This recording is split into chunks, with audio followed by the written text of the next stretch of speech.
Welcome back. So we've been shopping again and now we've got ourselves the Kapex KS120 EB.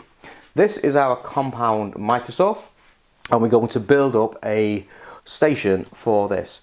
Now I bought all of this as a kit and it came with the Kapex KS120 EB. It came with the Kapex Multi Function Table, which is this smaller table you see here. It came with two crown moulding extensions for the Kapex. It came with a clamping kit to secure the Kapex to the MFT table, and it came with two side extension bars that are in these boxes here. These are the ones that allow us to extend the working area of the Kapex. The reason I went for this mini MFT table rather than the alternative more frequently purchased, which is the fold-up frame with the wheels on it, is because it's predominantly going to be based in the workshop.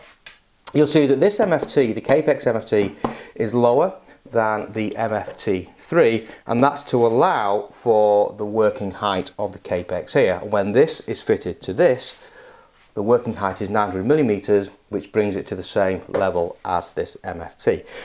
So this is going to allow me to use this as a feed table, feed out table. I can reuse these extensions on the MFT3 to give me a longer working area, and it just gives me that flexibility. If I was going back into to job sites more, I probably would not go for the MFT table. I probably would have gone for the fold up stand with the wheels on it because that gives me more portable options. But hey, you pay your money, you make your choices. If we look in a bit more detail at the kit, inside the extension plates we have a crown moulding support and we have the crown moulding panel itself, and they just simply slot on to this, and we'll look at that in a moment, and there's some instructions inside there as well. Inside the clamping kit we have two knobs and two bolts, and that's purely for bolting this thing down to the table. And then you get the complicated bit of the extensions. These aren't left and right handed, so they're both exactly the same. It comes with an exploded drawing of all the moving parts, but unfortunately it doesn't give them any names, which would have been a useful thing to do at Festool. And it comes with an instruction manual in multi languages. This one's printed upside down, in multi languages, that shows how to assemble this, as well as some step-by-step instructions. We have the main guide itself. This is telescopic, so this slides out, so that gives me the extension arm. Folds up reasonably small, and these are really substantial. These are obviously extruded aluminium, similar design to the clamping things you're used to on the MFT3, and it's pretty heavy, and therefore one assumes it's going to be pretty stable. It comes with a support that can slot into the side here that allows us to support to the material at any point, adjustable up and down. It comes with a measuring device that clips on the end and gives me increments in millimeters. There seems to be no imperial dimensions on this one, but that's not unusual for Festool. Comes with a flag stop that obviously allows me to set for repeatability the position of the cut. It comes with a leg support that supports the weight of the frame. It comes with a brace bar, a couple of legs, and a fixing kit to bring it all together. So I'll get myself organised and then we'll look at assembling this and see how that goes. If you look at the mini MFT, the Kapex MFT table, you can see that in the top we've got the normal Festool pattern of 20mm holes. But if you look here, you'll also see there's some additional holes that are drilled in this table top. And these are the holes that start to secure the Kapex to the table. So I've orientated this with the front towards you, and you can tell that by the Festool sticker. taking the beast that is this, on the base of this there are some small rubber feet. You can see those here and the same on the other side. Those rubber feet sit into these little holes that are in the MFT tables. Not the normal pattern, but that additional pattern that we see. So we can drop this into those holes there and there. And those little rubber feet sit into those holes.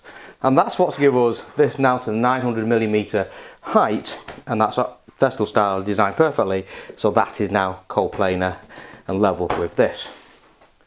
We then bring in our stops, our clamps, and these clamp through holes at the back of the Kapex through the table and are secured from underneath with the clamping knob. And you can see it clearly on this side here. So I simply drop the bolt into that hole and it goes into that captive nut at the top. I then take the clamping knob and secure that from underneath. There's no washers, it just all clamps together and holds the Kapex into position. And I have the same assembly here on this side. Once that's in place, this is now secure.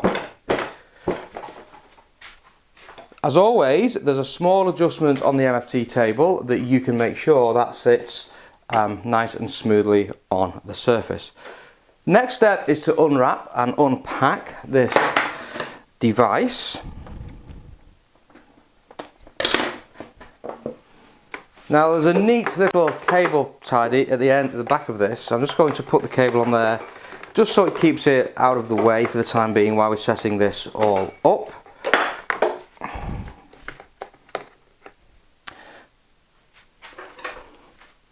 Then going to take all the packing material off. With that done, I now want to raise this up, and just down on this, on the right hand side as you're looking at, towards the back, there's a small green knob. I pull that forward and that allows this to then move up into the ready position.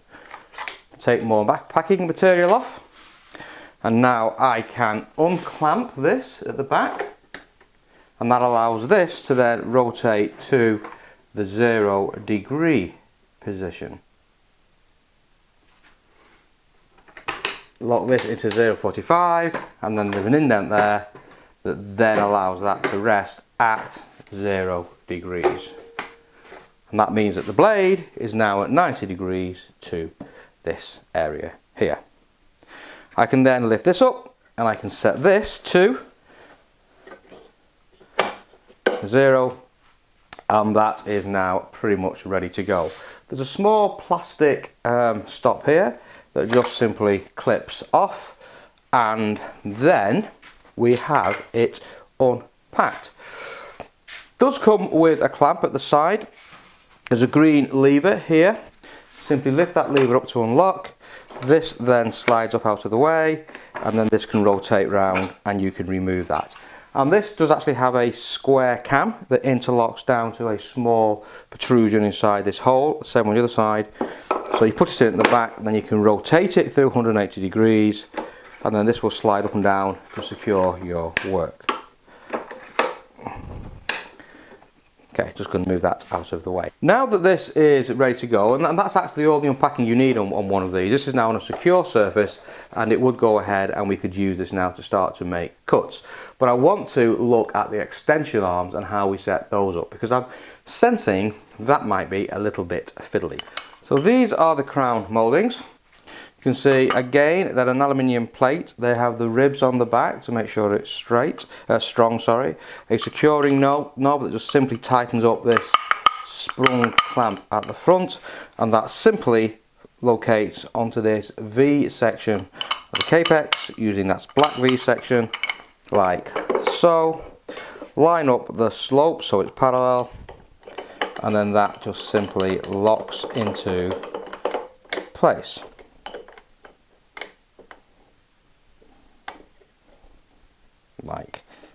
and tighten that down. And tighten that down. The device then comes with these crown moulding stock, and they simply slot into a little T-slot here, loosen it off. That T-slot slots into there, and that clamps down, and that's allowed you to hold cold crown mouldings into this position here so you can make your mitre cuts. Don't care about those too much for this exercise. I'm sure they'll come in down the line, but for today I can put those on one side. With the Kapex secured to the table, the crown mouldings on, everything set to 0, and the clamp out of the way, we can now start to look at the extensions. The extensions actually secure to the crown moulding, and that's really useful because these mouldings will also fit the edge of an MFT table. So that's how I can use these for extensions on the MFT. Lots of versatility. The other thing that's great, because it comes with 2 sets of instructions, I can now keep one open at the picture reference page, and I can go through these less than clear instructions. So we'll take this one step at a time. First job is to do the leg assembly. Now what you're looking for is this piece. It's actually called leg support plate. It's item number 1.8 on the diagram. And what we need to do first of all is to undo these 2 knobs, and that's just a simple clamp, and that then allows us to put the 2 leg pieces into those slots. Nothing complicated about this. It's a tight fit as always, right up to the top, and then we can clamp that piece in place.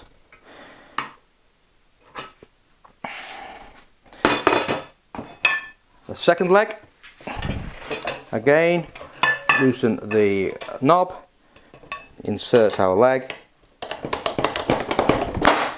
and then I can clamp that piece in place. You should end up with something that looks a little bit or a lot like that.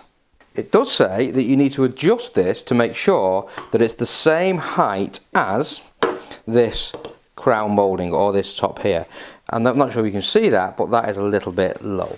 So I just unclamp these a little bit, make sure that one is level, which it now is, tighten that one down, loosen this one off, and just make sure this is level, that it now is, and tighten that one down. And the top of this is level with my crown moulding on my Kapex table. With our leg piece assembled and adjusted to more or less to the right height, we now need to connect the leg piece to our support, our moving channel. And underneath here, you can hopefully see there's this small channel. So this moves, so this orientates in that way onto that channel. Okay. There's 2 little protrusions, 2 knoblets that stick up here, and that just makes sure that orientates it. You now need to find one of these short sort of captive nuts tightening clamps. So loosen this off, slide this into the channel, orientate your feet so it's facing away from the 2 securing knobs, and fasten that into place, and that just tightens down and clamps that in place like that. Remember that this bar is telescopic, so you want to be doing it so your legs move as you are sliding this thing in and out, and that obviously, once it's in position, starts to give you the support that you're looking for. And what I like about this is, look at this, because this table's at 900mm, I've now got a handy extension bar for extending the working surface of the MFT table, and that was pretty important to me and one of my key design decisions. The next thing you want to do is to put in this secure bar. For now, we just need to go ahead and put this in the right place. Now again, it works on that same sort of cam, that captive nut with that slot, and it fits into the same channel. but we want to be able to slide it from the other end. We've got the same channel underneath there, so I'm just going to go ahead and just slide it into that channel and take it about halfway down so it's just out of the way, and I'll just nip that up for now. I've now got the legs fastened to the extrusion. I have the brace fastened. The next job is I need to fit it to the Kapex itself. You now take the longer knob, and that's the one that looks like this, and there's a small hole here at the back. You can see where the T-clamp goes here, but there's a small hole at the back. Take off the elongated nut, I guess I would call it, that piece there. Use this hole at the back and just slot in your nut into there, and now tighten that, well, not tighten it down, sorry, but put that just back on and put it loosely, give yourself a little bit of slack. Now that same T-channel that we were using underneath here to secure the legs, that now just simply slides on to there. You're going to have to take the guard and fold the guard in, and then that channel fits on like that. And then you come in underneath, a bit fiddly, but you tighten that down. So you can start to see how this is going to work. I've got a support here for my material, and I've got this the same height as this, and then this now gives me the backing brace for my piece of material.